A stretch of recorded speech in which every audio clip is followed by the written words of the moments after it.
Magsitayo po tayo para sa pambansang awit ng Pilipinas at sa panalangin.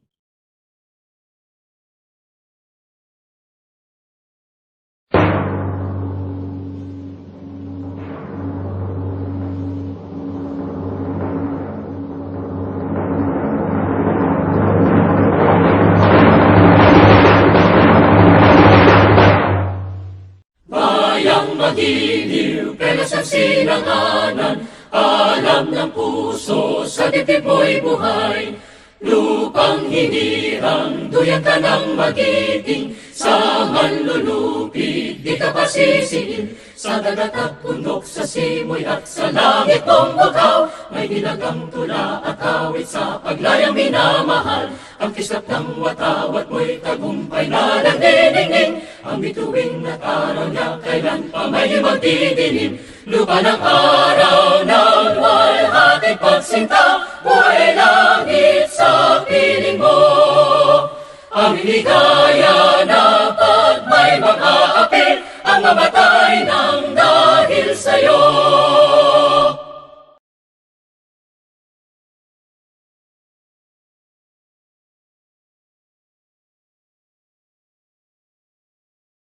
Ang panalangin ay pamumunuan ni Padre Primitivo E. Viray Jr. ng Kapisanan ni Jesus, pinuno ng Kapisanan ni Jesus sa Pilipinas. Sa ngalan ng Ama at ng Anak at ng Espiritu Santo. Amen. Pagpapasalamat, katotohanan, katapangan.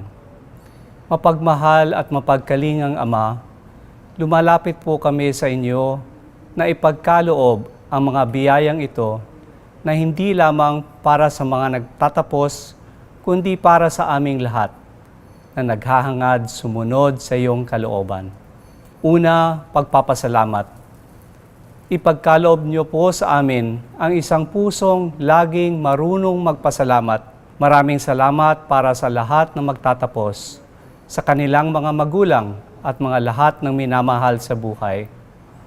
Maraming salamat sa mga guro, kawani ng Pamantasang ng Ateneo de Manila at ng lahat ng humuhubog sa kanila maging sa loob o sa labas nito. Higit sa lahat, maraming salamat sa inyo, Panginoon, sa patuloy na pagkalingat, pag-aaruga sa amin nitong nakaraang mga taon. Pangalawa, katotohanan. Patuloy naming hinihiling na ipagkaloob ninyo ang kakayahang maging laging bukas sa katotohanan. Ikaw ang nagbukas sa aming mga puso't isipan upang matuklasan kung sino kami at kung ano ang aming misyon sa buhay bilang mga Atenista. Patuloy niyong kaming biyayaan ng talas ng pag-iisip at laging piliin ang mga bagay na magsasakatuparan ng aming misyon, ang dalhin ang liwanag ng iyong katotohanan sa isang mundong nalilinlang at nababalot sa kasinungalingan at fake news, sa isang mundong nakakalimot sa mga taong tinatalikdan ng lipunan, sa mga naging biktima ng kasakiman, karahasan at kawalan ng katarungan. Ikatlo, katapangan. Panginoon, hindi namin kakayanin harapin ang bigat ng mga hamon at pagsubok sa nangyayari lalo na sa aming bansa ngayon at sa darating pang mga panahon.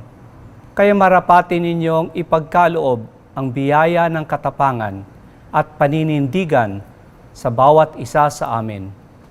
Ang katapangan na aming hiling ay iyong katapangan na ipinamalas ng iyong anak na si Jesus na nagsalita ng katotohanan sa mga may kapangyarihan ng mundo. Ang katapangan niya ang siya rin ang aming pinanghahawakan sa panahong ito. Dahil sa kanyang pagmamahal sa inyo, Diyos Ama, isinakatuparan niya ang inyong kalooban. Malaya niyang pinili ang ialay ang kanyang buhay alang-alang sa kanyang mga kaibigan hanggang sa kamatayan. Kung kaya, Ama naming makapangyarihan sa lahat at naghahangad ng katarungan, dumadalangin kami at naninikluhod sa inyo na ipagkaloob sa aming mga magtatapos at sa aming lahat ang mga biyayang ito. Pagpapasalamat, katotohanan at katapangan. Sa gitna ng matinding pagsubok ng pandemya at otoritarianismo, naway dahil dito maisakatuparan namin ang inyong kalooban sa pamamagitan ng pagtatanggol at pag-aaruga sa mga inaapi, inaalipusta at pinapatay. Lahat ng ito ay hinihiling namin sa pamamagitan ng iyong anak na patuloy na nakikiisa at nabubuhay sa mga paghihirap at pagdurusa ng iyong mahal na bayan. Amen. Sa ngalan ng Ama at ng Anak at ng Espiritu Santo. Amen. Formal na pasisimulan ni Dr. Maria Luz C. Vilches, pangalawang Pamulo para sa Paaralang Loyola, ang Palatuntunan. Mga kaibigan, ngayong ika-24 na araw ng Oktubre, sa taon ng ating Panginoon, 2021, sa ika-162 taon mula sa pagtatatag ng Pamantasang Ateneo de Manila, sa harap ng pinuno ng kapisanan ni Jesus sa Pilipinas, tagapangulo at mga kasapi ng lupon ng mga tagapangasiwa ng Pangulo ng Pamantasan, sa harap ng ating mga panauhin ng mga guro at opisyal ng administrasyon, alumni, magulang at mga kaibigan. Opisyal kong sinisimulan ang palatuntunan ng pagtatapos ng mga programang graduado ng mga Paaralang Loyola ng Pamantasang Ateneo de Manila. Pakinggan natin ngayon ang talumpati ng pamamaalam mula kay Orven E. Llantos, Doctor of Philosophy and Computer Science. To the Father Superior of the Philippine Province of the Society of Jesus, Father Primitivo Viray Jr., to the Board of Trustees chaired by Ms. Bernardine C., to our University President, Father Roberto C. Yap, SG, to our Vice President of the Loyola Schools, Dr. Maria Luz Vilches, to the Deans of the Loyola Schools, to the Dean of the School of Science and Engineering, Dr. Rafael A. Guerrero, to our commencement speaker, Mayor Vico Soto, the faculty members, staff, fellow graduating students, maayong buntag. It is with great honor and humility that I speak on behalf of my fellow graduating students to narrate in a few minutes our Ateneo journey, how the institution, its faculty and community, that its courses and the shared experiences help shape us into the persons we are today. I cannot help but recall the beginning of my own journey way back in 2017, when I started as a graduate student of the Ateneo de Manila University's Doctor of Philosophy in Computer Science. I was thankful for being chosen as a faculty grantee and permitted by Mindanao State University Iligan Institute of Technology, MSU IIT, to go for higher learning. Moreover, I was grateful for the accompanying scholarship by Department of Science and Technology, Engineering Research and Development for Technology, DOSTERDT. At the same time, I experienced great anxiety because I would have to leave my family behind for a few years to venture into an unknown world called the Ateneo. And this is probably the case for most of my fellow graduate students. There were sacrifices at home and at work that had to be made to pursue our graduate studies. For most of us, aside from obtaining the degree, One goal in enrolling in the program was to hone our skills in areas that we found very challenging: research, academic writing, and publications. In my mind, gusto ko pigain ang utak ko ng todong-todo hanggang sa masanay ako magsulat na magsulat. In Bisaya, gusto ko maningkamot jud pag-ayo para maanad sa pagsulat para sa akong panuki-duki. And that is what I wanted to bring home to my home university, MSU IIT. And the journey was not easy. In fact, it was hard, really hard. Even with a clear map, most of us got lost and went into what seemed like an endless exploration of which path we should take because the Ateneo provided so many options as it has established very unique multidisciplinary research centers and laboratories not found in other universities in the Philippines. It was at a conference in Barcelona, Spain, that I met my advisor, Dr. Rina Estuar. She was there to present findings on the importance of digitizing health records in a shared network environment and its impact on the efficient and effective delivery of healthcare services in the country. Aside from that, her laboratory was studying how social media data could be used as parameters in modeling diseases. My fellow graduate students have had similar experiences such as mine. As we take on courses, we get to listen to the different methods used in answering real-world problems, applying theory to practice, validating established methods, and finding newer and better methods for those that are still unsolvable. In Doc Rina's laboratory, each graduate student is provided with a space and a moving whiteboard or glass window where she tirelessly writes other possible ways to approach the problem we are solving. The board becomes messy over time because the board can only be erased when the student graduates. And the reason is simple. The writings are snapshots of the deep discourses we have with our advisors. When we are confused and lost, we stare at the board or our notes, our recordings, and see how our mentors have connected each problem to a method and each method to an expected output. Simple advice, but it has grounded me all the time. The research I worked on was a continuation of a project I started in MSU IIT before entering the Ateneo. My eskwela is a learning management system that I designed for use in public schools. Based on social psychological theories introduced to me, I realized that changing cultures requires introduction of a connected environment. The key was to make the learning management system a social learning management system. Doc Rina and I had to rethink and redefine the LMS as a social learning management system that, aside from delivering content and assessment, connects school administrators to teachers, connects parents to teachers, yes parents, and connects students to their peers, parents, instructors, and school leaders.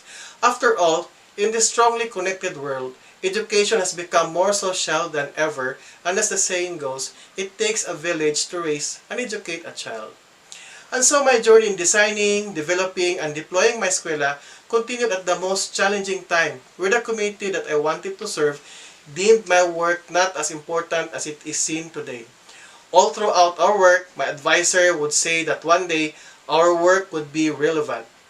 There is a reason why it was not yet embraced. I realized that it was an opportunity to improve the system in support of better education workflow and build a community of learners with each members learning from one another regardless of rank and stature.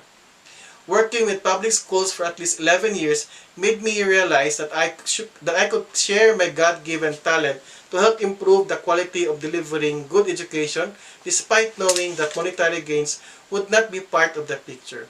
My decision to choose this path was made stronger as I saw how Ateneo contributed greatly to the lives of others. My fellow graduate students can attest to this, that it takes years to produce quality research, and it also takes effort to convince yourself that what you are doing makes sense not only to yourself but also to others. The rejections in the form of low grades, papers that are still to be published, and slow to zero adoption of our solution by the community became our foundation to work even harder. The work that our mentors do in the lab, in their respective communities, has inspired us to stay on despite several rejections from those who we wish to work with and from those we wish to serve. However, the most painful challenge was finishing all the requirements during the early months of the pandemic. Mabigat na nga yung dinadala natin dahil sa dami ng kailangan tapusin, tapos bumaliktad pa ang mundo. Everything was put on hold. Concentration was very hard because the work from home environment had a strong influence on the quality of work we produced. In my case, my children had to attend online classes and I had to attend to their needs first. The new situation was very hard as I was used to focusing on my work at the Ateneo Center for Computing Competency and Research Lab, where I could concentrate. We have our own stories of how the pandemic affected our studies and in a way formed a roadblock that appeared to hinder us from completing our work. Experiments requiring field tasks were suspended, access to all kinds of laboratories was halted, face-to-face interviews were not allowed, and our own way of stress relief by unwinding with friends was not possible. As if it is not enough, some of us experienced the wrath of nature as typhoons brought heavy rains that affected us all in one way or another, adding to what was seemingly already a heavy cross to begin with. Yet, we have given everything to God, especially the anxiety, for it is in Him we find rest and assurance that He will never abandon us even in the most challenging times. We believe that indeed, it is a one big fight. I returned to MSU IIT with a PhD in computer science, with a fully developed and tested social LMS ready to serve the public schools in Ligan City. I was thankful that I did not give up, thankful that people believed in my cause, and thankful that there were people who constantly pulled me back to the path I chose whenever I seemed to be lost. Today, my eskwela, which started in Mindanao State University, Iligan Institute of Technology, and enhanced in the Ateneo Social Computing Science Laboratory, is being used by Tambo Central School with 7,245 registered users distributed across administrators, teachers, students, and parents. As a result, my eskwela has been utilized also by parents who are overseas Filipino workers as they have become part of the learning environment of their children. With the goal to have everything in one platform, my eskwela contains social messaging features that allow community members to talk to one another. It also contains a video conferencing tool so that community just uses one connected tool instead of many systems. My connection with Ateneo has not ended as Dr. Rina, her team and I continue to work on my eskwela. I have learned that there is much to be learned by listening to the community you wish to serve. In this strongly connected world, learning and teaching has become a social phenomenon, and therefore, the tools that we build to enable learning should accommodate, preserve, and protect these connections. Together with my fellow graduates, we will be forever grateful to the Ateneo de Manila University for providing us with the opportunity to go beyond our comfort zones, to accept the most challenging task because we know that we are not alone, that there are others who will be doing it with us. With the privilege to have our names beside the names of our mentors who continue to inspire us because they too have never stopped serving. With the realization that failures are part of the game, for it is in failures, our moments of weakness, that we find opportunities of discernment and learning. Daghang salamat Ateneo de Manila University, Mindanao State University, Iligan Institute of Technology, Department of Science and Technology, Engineering Research and Development for Technology, Department of Education, Iligan City, Tambo Central School, ug sa akong pamilya sa way puas nga pagsuporta ug paghigugma. Padayon ta sa atong paglambo ug pagpanerbisyo. Para sa atong Ginoo ang atong kalampusan, kay kung wala siya, wala pud ta. Para ipakilala ang panauhing tagapagsalita, narito ang pangalawang pangulo para sa mga paaralang propesyonal, si Dr. John Paul C. Vergara. In Philippine politics, courage is often associated with theoretical rhetoric or strong-arm tactics. This year's commencement speaker, Mayor Vico Soto, is a different kind of Filipino politician because he doesn't resort to such traditional chauvinistic displays of courage. He is authoritative but not imposing, bold but not reckless, firm but not dismissive of diverse or opposing views, determined but not inflexible. His first 2 years as Pasig City Mayor are a testament that this version of courage is not only desirable, it is also feasible. When he ran in the May 2019 elections, Very few initially believed that he could defeat a 27-year-old political dynasty or that he could perform a better job at governing Pasig. Mayor Vico was literally a David facing Goliath. And like the proverbial David, he soldiered on with limited campaign resources but armed with youth and courage. From day one in public office, Mayor Vico has been rewriting the rules of Philippine politics. In his first 100 days as new mayor, he put in place a number of policies and programs that Pasig City had never seen before. Mayor Vico had been in office for only 9 months when the COVID-19 pandemic reached our shores. At the time, the entire country was in disarray, but Mayor Vico brought hope to a seemingly hopeless situation. A year into the pandemic, in March of 2021, over 10,000 health workers in Pasig had already been vaccinated. The city has been bestowed a COVID-19 Response Service Award by the Department of Health for its management of the pandemic and delivery of health services, particularly the city's efforts in converting the Pasig City Children's Hospital into a COVID referral facility to increase the city's capacity to manage and treat moderate and severe cases by 211%. Mayor Vico Soto has not only made a name for himself, he has also created a pathway of hope that can be claimed by any Filipino who wants to share in the task of moving this country forward to a future where everyone can truly be free and equal. A future where a Vico Soto is the norm rather than the exception. Students, friends, colleagues, it is my privilege and honor to present to you this year's commencement speaker, Loyola Schools and Professional Schools alumnus, Mayor Victor Maria Regis Nubla Soto. Isang mapagpalang araw sa ating lahat. Please allow me to dispense with the formalities as I address our graduates directly. Sa mga magsisipagtapos to the Ateneo de Manila University Loyola Schools Batch of 2021, congratulations to all of you. Nung natanggap ko ang imbitasyon para maging bahagi ng inyong graduation ceremony, agad-agad akong nagka-flashback sa taong 2011. 10 taon na rin pala ang nakalipas mula nung kami ang nag-graduate. Sa high school covered courts, nakaupo kami ng mga course mates ko sa may bandang gitnang kanan pag nakaharap sa stage. May baon-baon pa akong puzzle book para sa kung sakaling mainip sa programa. At pagdating sa Palatuntunan, naaminin ko sa inyo na halos wala na akong matandaan. Totoo naman kasi na sa mga mahalagang sandali ng ating buhay, mas natatandaan natin ng mga tao, hindi yung mga talumpati, kundi yung mga alaala kasama, mga blockmate, professor, staff na nakasama natin.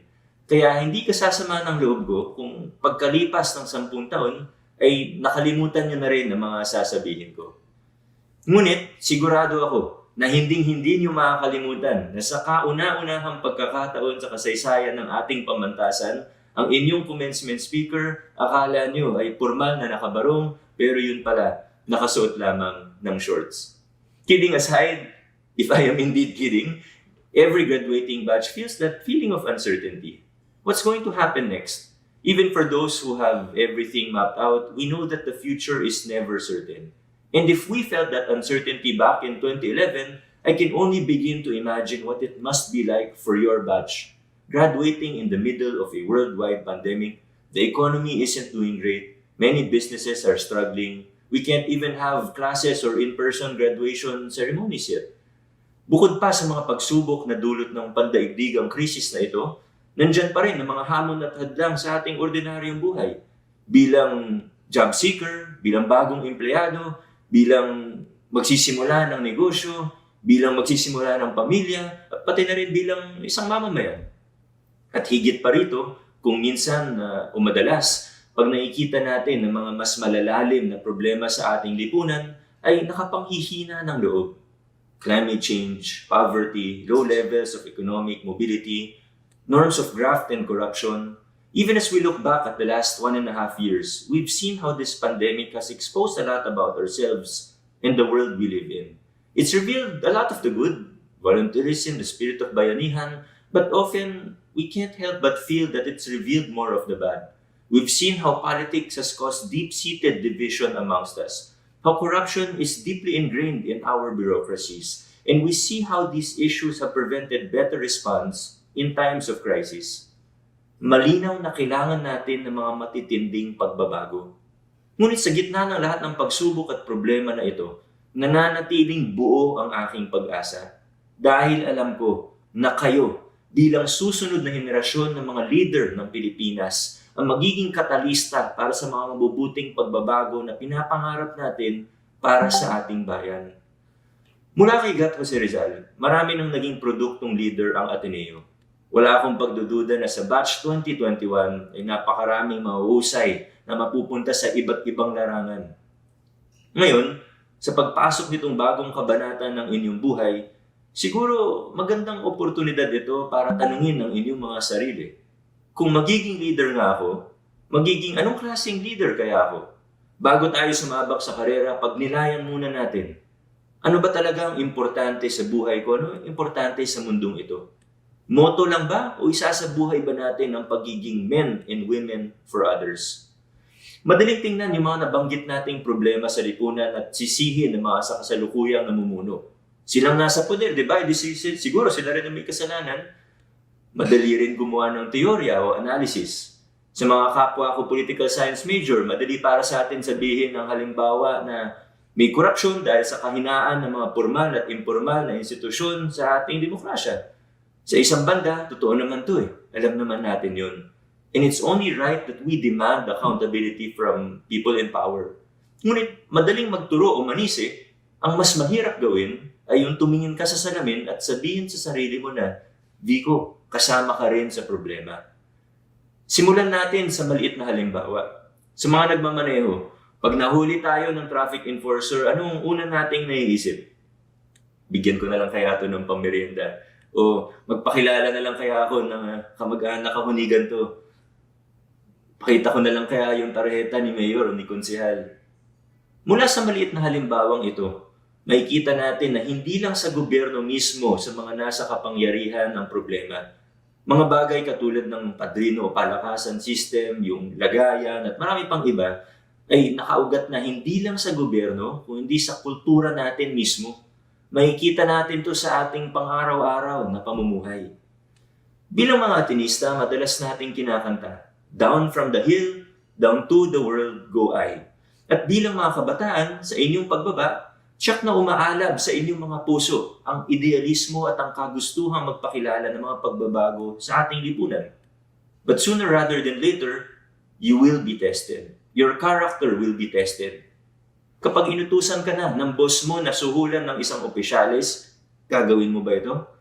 Kapag meron ka ng sariling negosyo, idedeklara mo ba ang totoong income at magbabayad ka ba ng tamang buwis? Kapag may posisyon ka na sa gobyerno, anong gagawin mo kapag may nadiskubre kang lumang kalakaran ng korupsyon sa inyong opisina? Magiging tapat ba tayo sa Diyos at sa ating kapwa sa gitna ng masalimuot na pagsubok? Maninindigan ba tayo kahit na ang ibig sabihin nito ay may magagalit sa ating kaibigan? If we truly aim to be men and women for others, it will never be easy.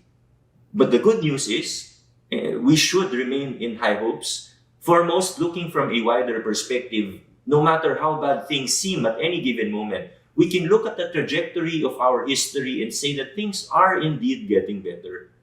Let's take a look at statistics on education, poverty, and we will see that things have generally gotten better, at least decade by decade, with very few exceptions.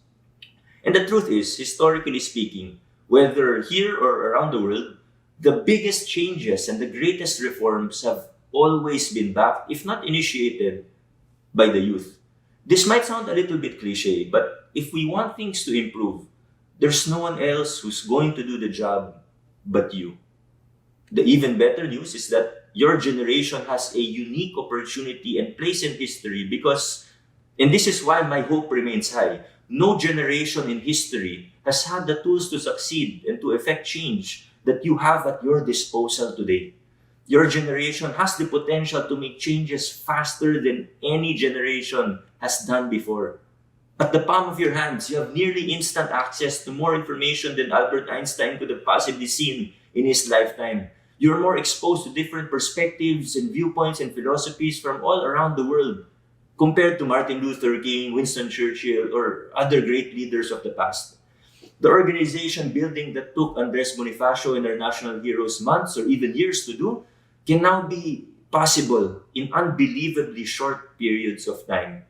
Communication is instantaneous. Networking is limitless. You have the opportunity to do things differently, to disrupt industries, create new business models, to challenge norms, to simply do things in a different and hopefully better way. And so, as you take on new responsibilities and roles of leadership, as you take your idealism and head down from the hill, I urge you to dream audaciously and act courageously. Dream audaciously and act courageously for yourself, your family, for the communities to which you belong to, and for our country. But I have a feeling that the vast majority of you will have no problem with being bold. Likas sa inyong henerasyon ng pagiging matapang. Thus, I also urge all of you that as you dream audaciously and act courageously, may you never also forget the importance of respect and of listening to our neighbors. Sapagkat ang nasabing potensyal at teknolohiya ay may kaakibat ding panganib. Sa paggamit natin ng social media, Facebook, Twitter, kung hindi tayo nag-iingat, hindi natin namamalayan, yun pala, na-stuck na tayo sa isang echo chamber kung saan wala na tayong nakikitang ibang perspektibo. Pati yung pagkonsumo natin ng news at opinion, nababasa na lang pala natin na yung mga nagre-reinforce lang sa mga inclinasyon na rin natin. Hindi lang sa Pilipinas nangyayari, hindi lang to sa Pilipinas nangyayari, pero dulot nito, napagsasamantalahan tayo ng mga tao at grupo na may makasariling agenda. Nasasaksihan natin kung paano na-weaponize ang social media. Nawawala ang maayos na diskurso at ang mga espasyo para sa pakikipagtalastasan. Sa politika, pabor ito sa mga gutom sa kapangyarihan. Pabor ito sa may tendency na mamuno na authoritarian, populist o diktador. Imbis na mapalapit tayo sa isa't isa. Dahil sa mas pinabilis na komunikasyon, lumalalim ang hidwaan sa ating lipunan. Please don't get me wrong. I'm not saying to be neutral. We shouldn't be. We should always act and speak in accordance with our values and beliefs. Ngunit wika ni Haring Solomon, may takdang panahon para sa lahat. May panahon ng pagpunit at panahon ng pagtahi. May panahon ng pagtahimik at panahon ng pagsasalita. A time for everything. And the time to fight will never come before a time to listen. So I strongly urge all of you, at alam ko mahirap gawin to. Ang hirap para sa akin, ako mismo nahihirapan gawin to. But we have to seek out the opinions of others. Let's talk to people with different perspectives. From time to time, let's make an effort to listen to people from outside our echo chamber. If you think LeBron James is the greatest basketball player of all time, talk to someone who likes Michael Jordan, and vice versa. A little less trivial, if you have a friend who is an anti-vaxxer, politely engage him and her and show them good reputable sources as to why vaccines are safe and effective. If you are pro-Duterte, talk to someone who is anti-Duterte. If you are anti-Duterte, talk to someone who is a diehard supporter. And even if you don't reach an agreement, remain friends after that. Walang mangyayari sa atin kung masyado tayong ma-pride, kung puro block agad, unfriend ka agad. Kung pagtatawanan natin, umumurahin na natin kagad porkit magkaiba tayo ng pananaw sa buhay. It's not that easy to strike the balance between fighting for what you believe in and for showing respect and not being stuck in your own echo chamber. And reality is the whole world is still trying to figure things out. The changes, both positive and negative, that we're experiencing are happening at such an exponential rate. And to add to that, we are still in the middle of a pandemic. Gayunpaman, nananatiling mataas ang aking pag-asa at buong puso akong naniniwala na kung meron mang grupo ng mga tao na kakayahin ang hamon ng mga panahong ito, kayo yun. You have the abilities. You have the ability to be able to be audacious in your dreams and visions and to courageously jump out of your comfort zones, to adapt quickly as the situation demands and to figure things out on the go, all while pushing for the right changes that we so badly need and want to see in our country and the world today. Batch 2021, buong buo ang tiwala namin sa inyo. As the next leaders of our country, I know that you will be at the forefront of massive breakthroughs and triumphs in strengthening the rule of law, in breaking down decades-old practices of injustice and ultimately ushering in a more prosperous, just, and inclusive society. And all at a pace much faster than what previous generations thought would be possible. I hope that you don't see this as a burden, but as a unique opportunity that you cannot pass up. Surely, the Atenean education and the values that have been instilled in you during your time in Ateneo, whether at the Loyola Heights or through the Zoom University Annex, will help you. The times ahead will be challenging, daunting. We will never really be 100% ready for life's challenges. But the right time to take risks, to be more active in the community, to participate in governance, to be aggressive in pushing for the changes that we want to see, to try to do things in a way that other people might have thought before is crazy or impossible. The time is now. Your time is now. At gaya nga ng sabi ni Padre Ferriols, lundagin mo, baby. I can't wait to see what the future has in store for you. As you enter into this new chapter of your lives, may God continue to bless and guide you every step of the way. Maraming salamat at muli ang aking malugod na pagbati sa Loyola Schools Batch of 2021. Para maghandog ng pasasalamat sa ating panauhing tagapagsalita, narito ang Pangulo ng Pamantasang Ateneo de Manila, Padre Roberto C. Yap ng Kapisanan ni Jesus. Bilang pasasalamat at pagkilala sa ating panauhing tagapagsalita na si Victor Maria Regis N. Soto, Mayor ng Lungsod ng Pasig, ipinadala sa kanya bilang handog ng Pamantasang Ateneo de Manila sa ngalan ng mga Paaralang Loyola at ng mga nagtapos ang isang replika ng munting libulto ng banal na puso ni Jesus na lililok ng pambansang bayani na si Dr. Jose Rizal sa kahoy na batikuling nung siya ay mag-aaral pa sa Ateneo de Municipal. Sa kahoy na batikuling din nilikha ni Salvador Angelos M. Bustinera, isang manlililok ng Antipolo, ang replika na ito. Ang orihinal na munting libulto na inukit ni Dr. Jose Rizal gamit ang isang pantasa ng pluma ay nananatiling nakalagak sa silid ng University Archives.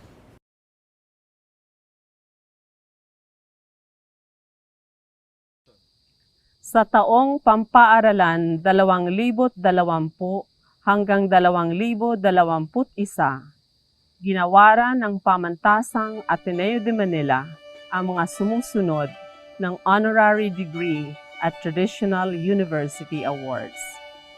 Antonio T. Carpio, Honorary Degree.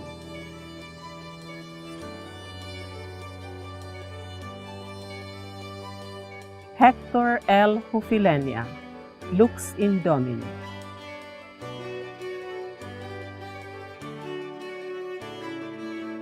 Father Heinrich Kolyuke, SVD, Bukas Palad.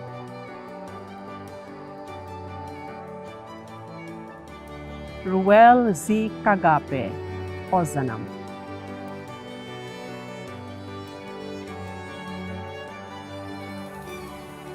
Remedios I. Ricken, Lingkod Sambayanan.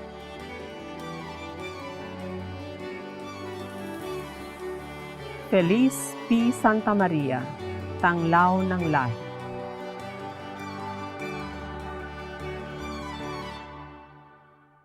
Sa taong ito, may kabuuang 1,728 kandidato na magtatapos. Kabilang dito ngayong umaga ang 231 Master, Master of Arts, Master of Science, Doctor of Ministry at Doctor of Philosophy mula sa mga programang graduado ng mga Paaralang Loyola. Ihaharap ngayon sa Pangulo ng Pamantasan ang mga kandidato sa pagtatapos. Pamumunuan ito ni Dr. Maria Luz C. Vilches, pangalawang Pangulo para sa mga Paaralang Loyola. Kagalang-galang na Padre Pangulo, karangalan kong iharap sa inyo ang mga kandidato para sa mga titulong akademiko. Sapagkat natupad ng mga kandidato ang lahat ng pangangailangan para sa kanilang kurso, hinihiling namin natanggapin ninyo sila at igawad ang kanilang mga titulo.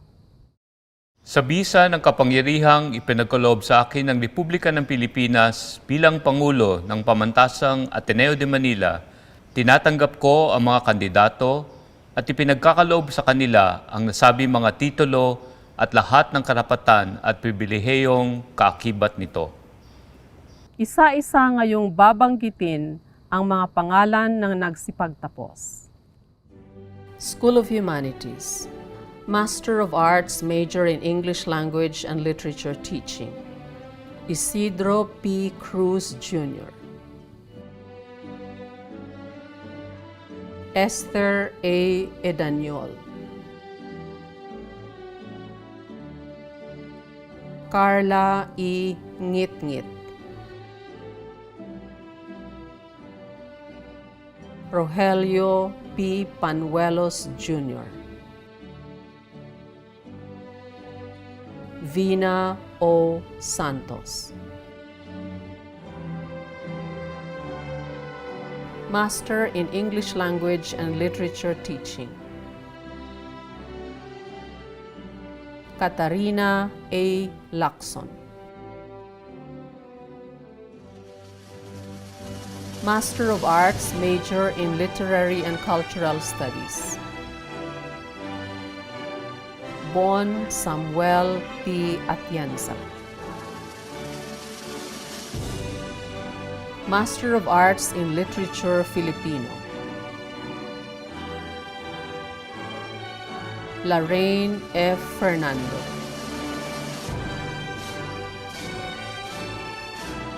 Maria Fe P. Monterrey,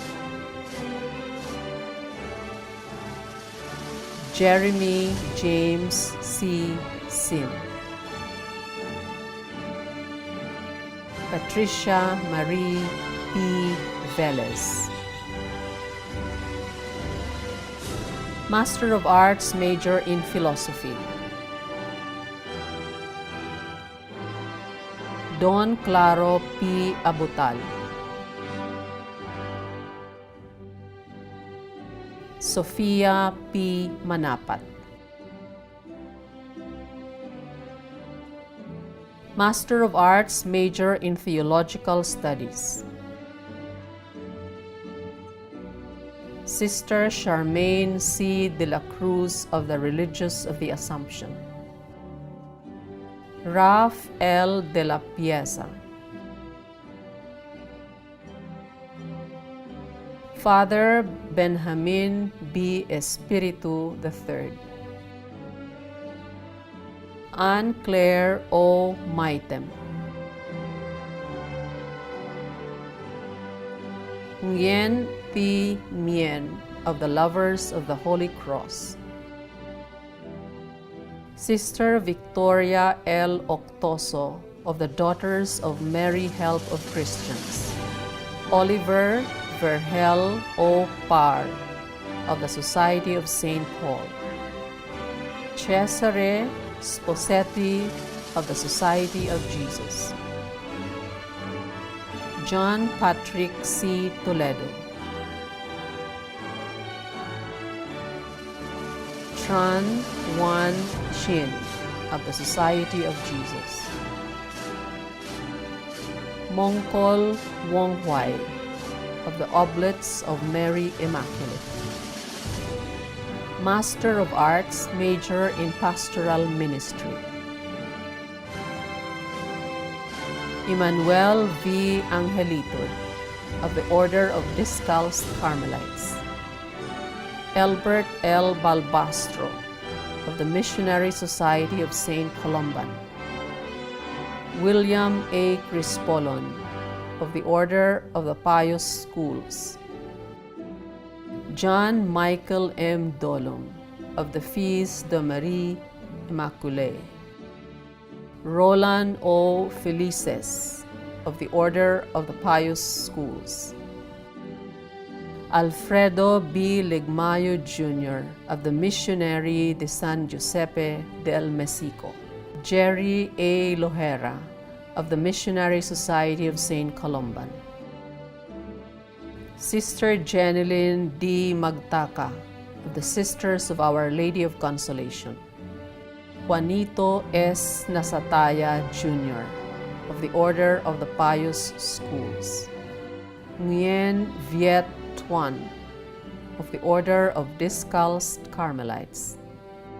Marlon P. Ocampo, of the Order of the Pious Schools. Victor O. Ocheno,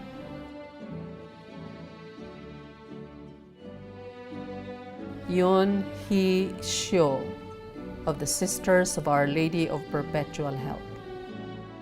Master in Pastoral Ministry, Adrian S. Ahit, of the Oblates of Mary Immaculate. Dao Duc Min, of the Oblates of Mary Immaculate.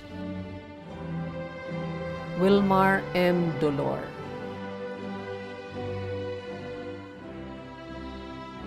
Mamert B. Manius, of the Society of Jesus. Father Edgar Joseph S. Miranda. Arman B. Samonte, of the Society of Jesus.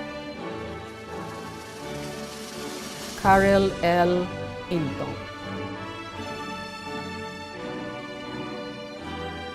Master in Family Ministry and Counseling, Christian Joshua G. Florinosos. Neil Patrick D. Salada.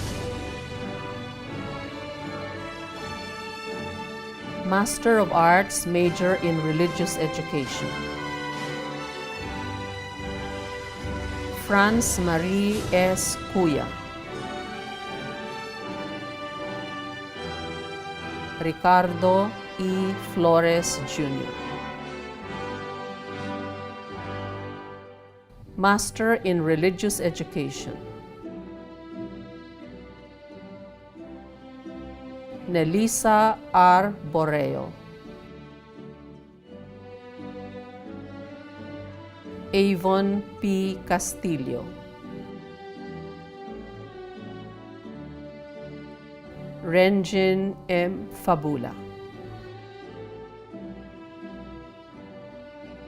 School of Science and Engineering, Master of Science in Biology, Imelda Corazon C. Camposano. Ralph Allen C. Geronimo. Artien Lovell B. Pelingen. Master in Biology Education, Roslyn S. Co. Geraldine C. Lagmay. Master of Science in Science Education, Annalisa F. Aglosolos. Zaldi B. Alima. Lovelyn B. Balbedina.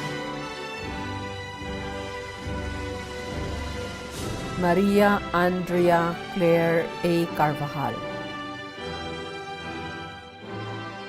Ray Matthew A. Cortez. Harold S. Floren. Jonah Christine S. Guerrero. Carla May V. Lapus. Corina N. Samin. Lavi Cornell A. Subang. Master of Science in Chemistry, Maria Graciel E. Placido. Master of Science in Chemistry Education. Katrina G. Villar. Master of Science in Computer Science. Erin Giannis T. Abigan. Rodelio P. Arenas. Josh Daniel L. Ong. Zachary S. Pangan. Christian Michael C. Key. Josiah Elazar T. Rehencia. Master of Science in Data Science. Matthew Lawrence A. Uy. Master in Information Technology. Paulo Jerome C. De Leon. Daniel S. Habonete. Master in Innovation through Media Arts Technology. Maria Aliana P. Anteporda. Master of Science in Electronics Engineering. Danilyn Joy O. Aquino. Cristel M. Bonghanoy. Raymart Rio C. Haldos. Wally Enrico M. Inco. Francis A. Malabanan. Paul Ryan A. Santiago. Irvin O. Yaun. Master of Science in Environmental Science. Alex Gabriel S. Fernandez. Jessica R. Francisco. Casmer B. Marbella. Alisa V. Valerio. Master in Disaster Risk and Resilience. Shekinah Noah Shelomi C. Wenceslao. Master in Environmental Management.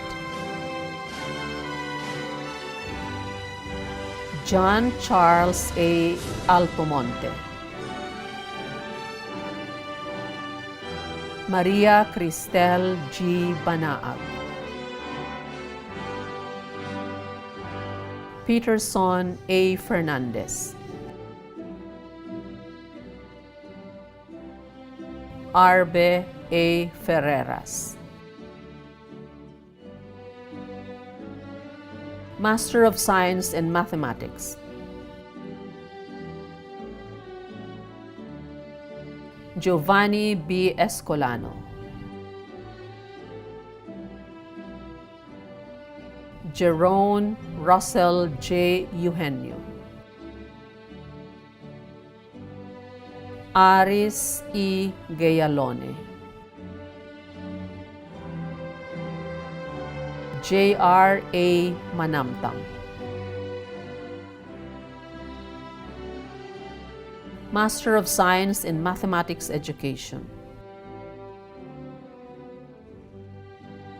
Robert Ramon S. Cruz. Heidi Lynn P. Faustino. Ciara Dina F. Punzal. Master in Mathematics Education. Janelle Angeli O.C. Marilyn B. Soriano. Master in Applied Mathematics, major in Mathematical Finance. John Renz S. Alvarado. Gabriel Micaela B. Bruce. Christian Kenneth R. Collado. Christian Paul Q. Eschoco. Daniel Rose D. Go. Sofia Margarita J. Poblete. Master of Science in Physics. Paul Allen G. Chavit. Adrian Matthew U. De Ubago. Master of Physics Education.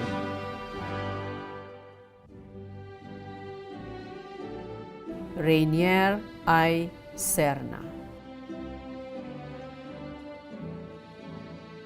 School of Social Sciences.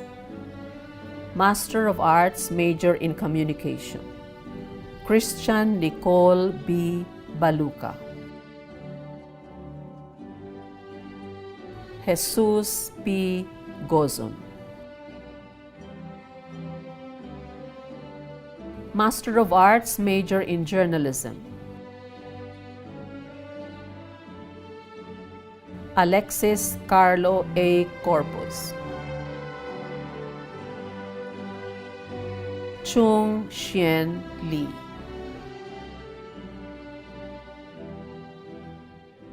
Reynald C. Ramirez. Master in Journalism.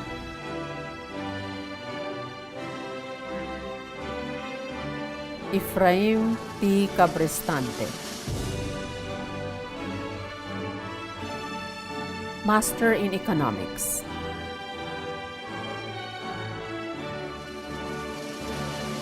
Monica Paula Lavares. Master of Arts in Education.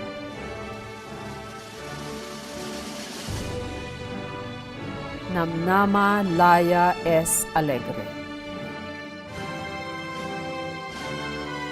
Hazel May T. Argel. Jade B. Bufete. Eileen May Ching Caparas. Guinevere Alexis L. Co. Frances Jade S. Jumampal. Kit D.G. Q. Pabiona. Marciana D. Pawig. Ria Abigail G. Ramos. Frances Marie M. Ray. Jenica Renee C. C. Steve Kevin E. Solis. Roldan C. Tabayoyo. Michael Gino M. Victorio. Master in Education.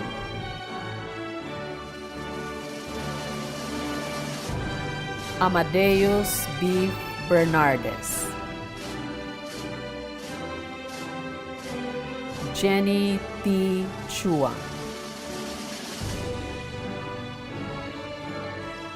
Sara Luisa M. Del Prado. Lorene A. Eslao. Janelle J. Serup.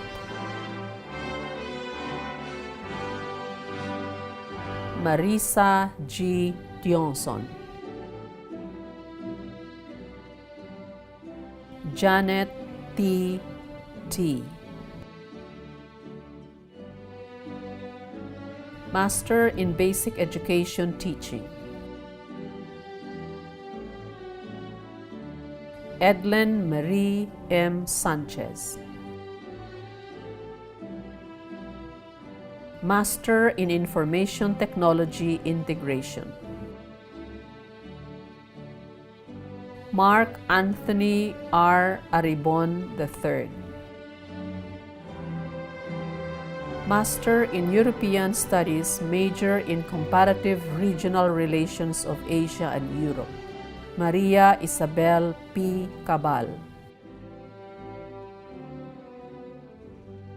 Master of Arts, major in History. Leo Paulo I. Imperial. Micah J.L. R. Perez. Master of Arts, major in Japanese Studies. Carlos Luis L. Santos. Master of Arts in Political Science, major in Global Politics. Bea J. Antonio.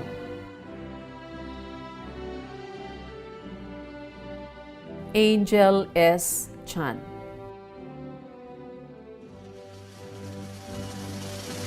Justin C. Cole.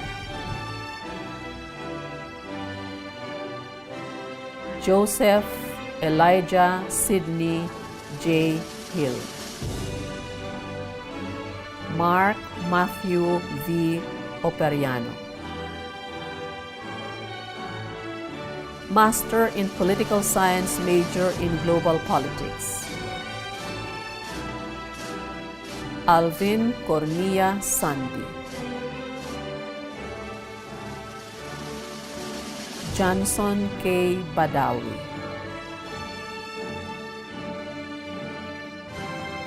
Rachana Cheta.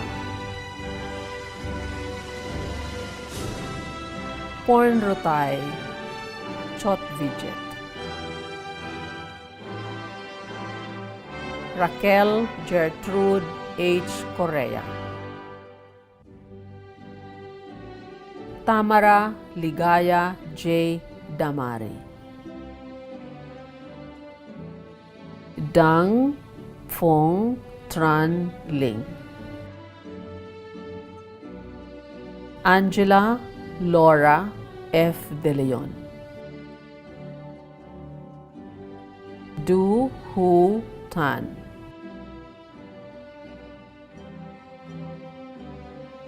Marina Hosoda.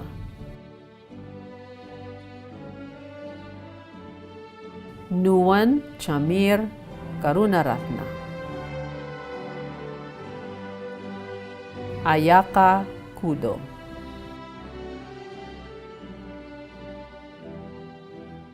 Lorenza Berlian Brahmana.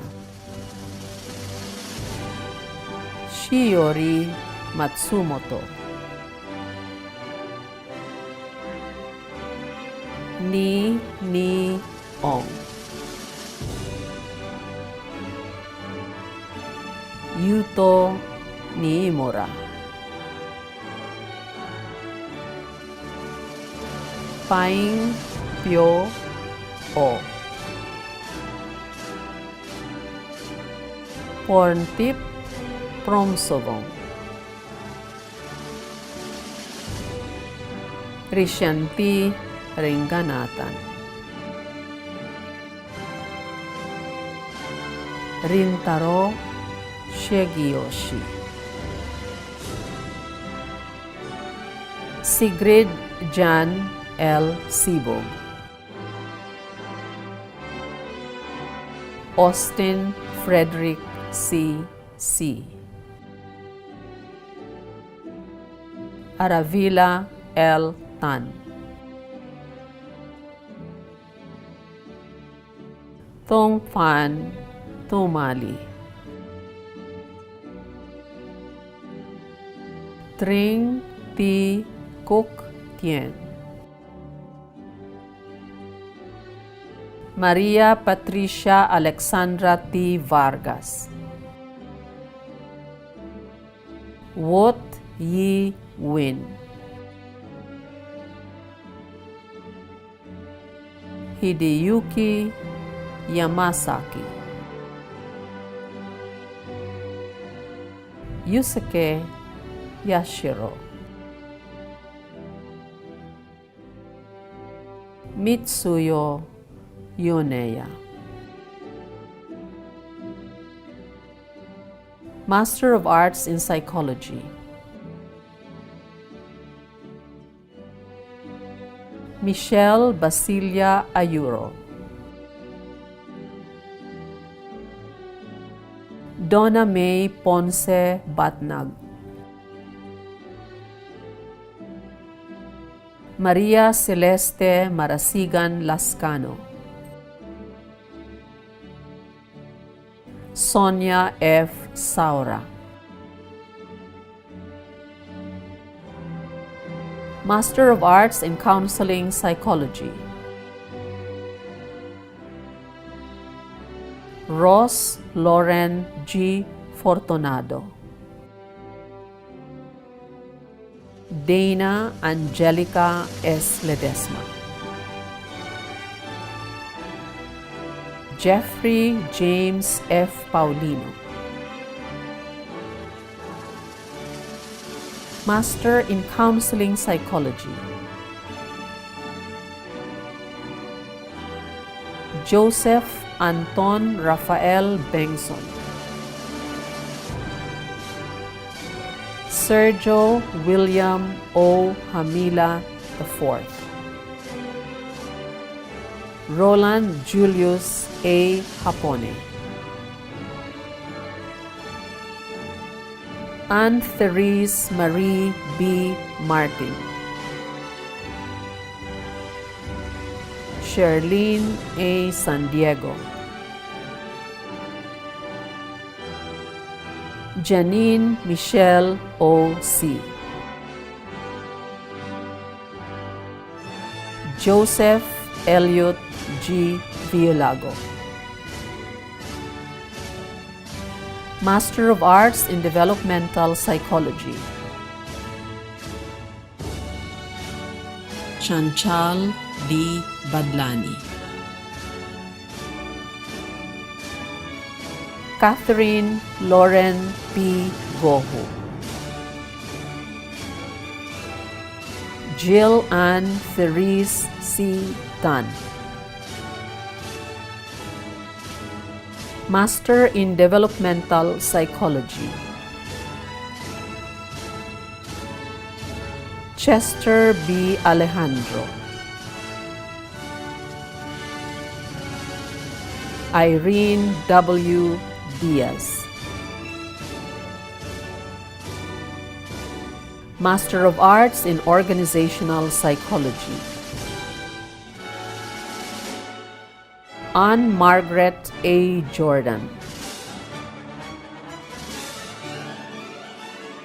Erica Luisa I. Rivera. Master in Organizational Psychology. Jaisa P. Candelaria. Jonah L. Fabul. Master of Arts, major in Sociology. Caetanos Andreas Masriat. William Barry V. Codera. Master of Science in Social Development. Rosel Tricia M. Reyes. Doctor of Philosophy. Doctor of Philosophy in English Language and Literature. Rodora S. Ranalan.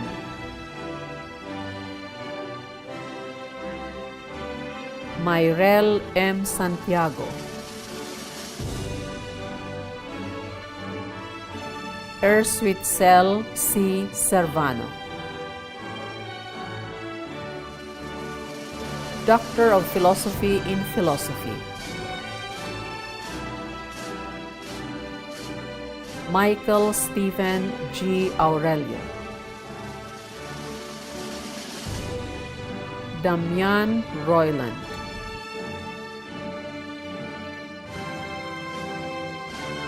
Doctor of Ministry.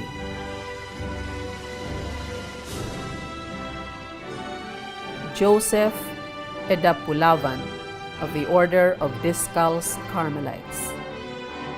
Nguyen P. Tuy Hung of the Sisters of Mary Queen. Doctor of Philosophy in Theology. Ana Maria Q. Faustino. Doctor of Philosophy in Leadership Studies, major in Business Leadership. Howard S. Chua.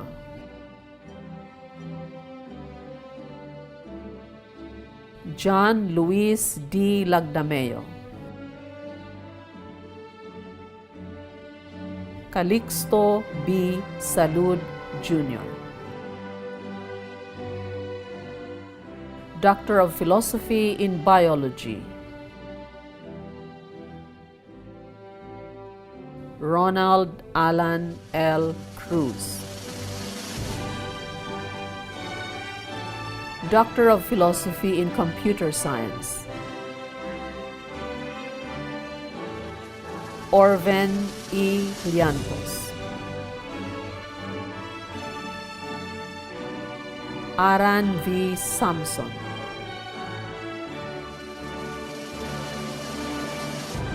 Cesar A. Texon.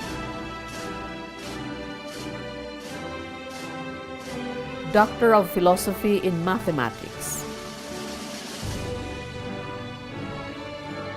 Daisy A. Romeo. Luis Jr. S. Silvestre. Mark D. Tomenes. Doctor of Philosophy in Physics. Al O. Advincula.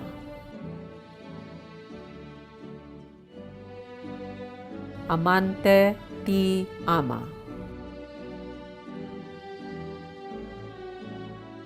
Dominic P. Guanya. Doctor of Philosophy in Economics. Elizabeth R. Bahit. Allen Glennie P. Lambert. Doctor of Philosophy in Clinical Psychology. Chantal Elise S. Tabo.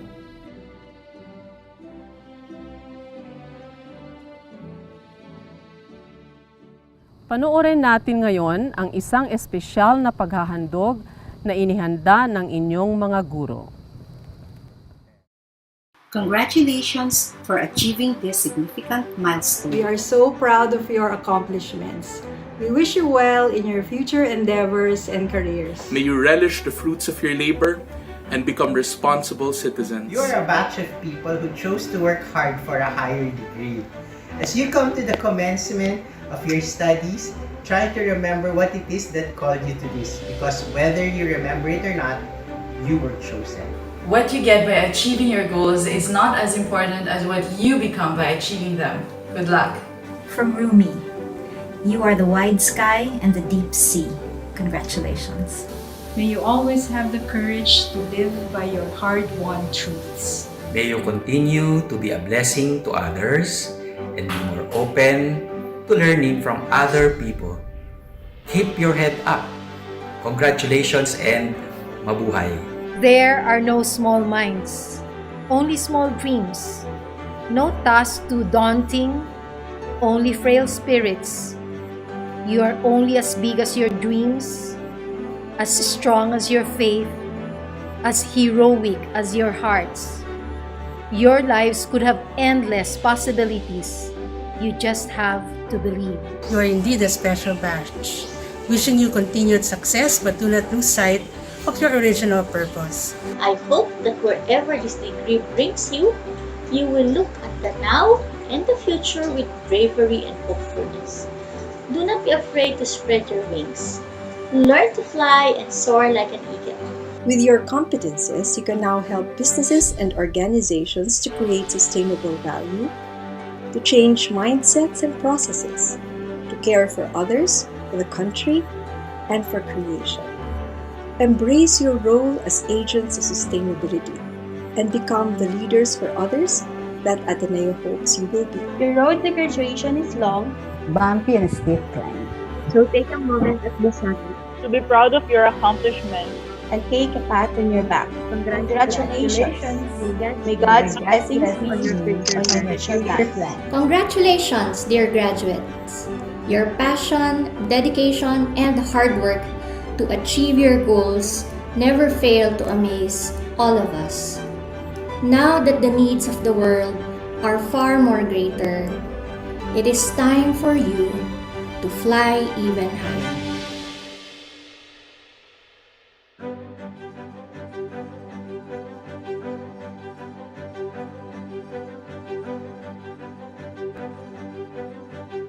Mamumunuan ngayon ni Ginoong Gilbert Hernani A. Carino, Pangulo ng Ateneo Alumni Association, ang panunumpa ng mga nagtapos. Mga nagtapos, itaas ang kanang kamay at sumunod sa panunumpa.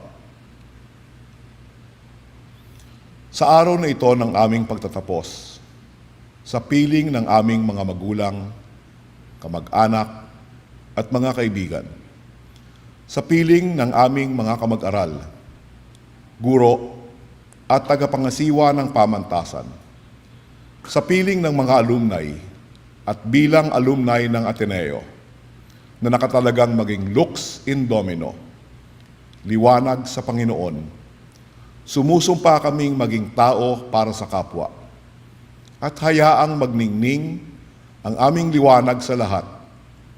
Sumusumpa kaming maglingkod sa aming kapwa, lalo na sa mga nagdarahop ang katawan at kaluluwa. Sumusumpa kami na maging bukas palad sa mga handog ng isip at katawan na dulot ng Diyos sa amin, sa pagmamahal ng aming pamilya, kapwa-tao, bayan, at ng aming Diyos.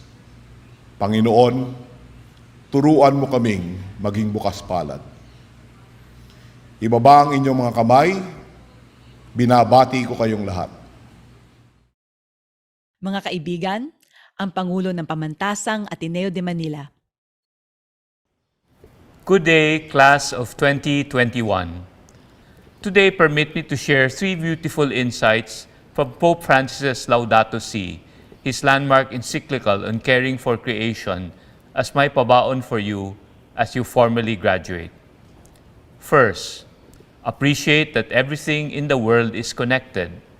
Second, Foster a spirit of generous care, full of tenderness. Third, show gratitude, a recognition that the world is God's loving gift. My dear friends, go by the wisdom of Laudato Si, connectedness, tenderness, gratefulness. Connectedness. Everything is connected, everything. Pope Francis exhorts us, because all creatures are connected, each must be cherished with love and respect, for all of us as living creatures are dependent on one another. May we recognize ourselves as sisters and brothers, because we are children of God, one another's keepers, everyone in the same boat, as this pandemic has made even more evident. Dear Ateneo graduates, find someone whom you can truly connect with. Find someone to love.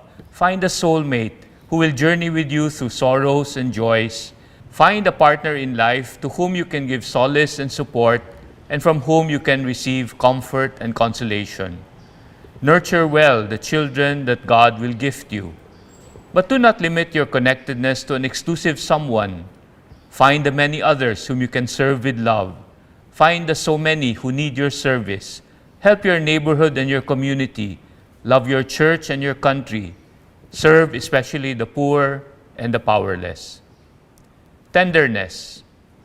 Lolo Kiko teaches that a sense of deep communion with the rest of nature cannot be real if our hearts lack tenderness, compassion, and concern for our fellow human beings. The Holy Father extols San Jose as a person who shows great tenderness, which is not a mark of the weak, but of those who are genuinely strong, fully aware of reality, and ready to love and serve in humility. Dear graduates of the Ateneo, may your dealings with others be characterized with warmth and kindness. May you relate tenderly with every human person as an image of God, a child of God, like another self, especially the poor and the downtrodden. May you touch God's creation with respect, with reverence, even with awe, as a gift of God, not to be clutched possessively, but shared generously. May your compassionate concern for others reflect the tenderness of God. Gratefulness. Pope Francis emphasizes that we must give thanks to God always. Each moment of blessing reminds us of our dependence on God for life. It strengthens our feeling of gratitude for the gifts of creation. My fellow Ateneans, entrust yourselves gratefully to God's providence. Trust the plans of our good and loving God, even if His ways sometimes seem inscrutable or incomprehensible. Dream dreams so you'll always have a reason to get out of bed eagerly every morning. Do things that will give others a future to look forward to. Do what you can so those you serve can face tomorrow with renewed hope. Live simply and sustainably so you can help pass on the beauty and bounty of God's creation to your children and your children's children. May the spirit of gratitude inspire your life. Through your life lived gratefully, may God show to others His mercy and compassion. My good friends, always remember the splendid advice of Pope Francis. Nurture connectedness, relate tenderly, always be grateful. I hope this pabaon will nourish your journey as you leave the portals of the Ateneo and begin a new chapter in your life. Before we part, please allow your university president to give you a final blessing. My dear Loyola School's graduates of 2021, please rise and please bow and pray for God's blessing. God be in your head and in your understanding. God be in your eyes and in your looking. God be in your mouth and in your speaking. God be in your heart and in your thinking. God be at your end and at your departing. May the Lord bless you and keep you. May His face shine upon you and be gracious to you. May He look upon you with kindness and give you His peace. Amen. Amen. Mabuhay, Ateneo Class of 2021. Mabuhay. Congratulations. Tatapusin ngayon ang palatuntunan sa pamamagitan ng awit ng pamantasan na Song for Mary.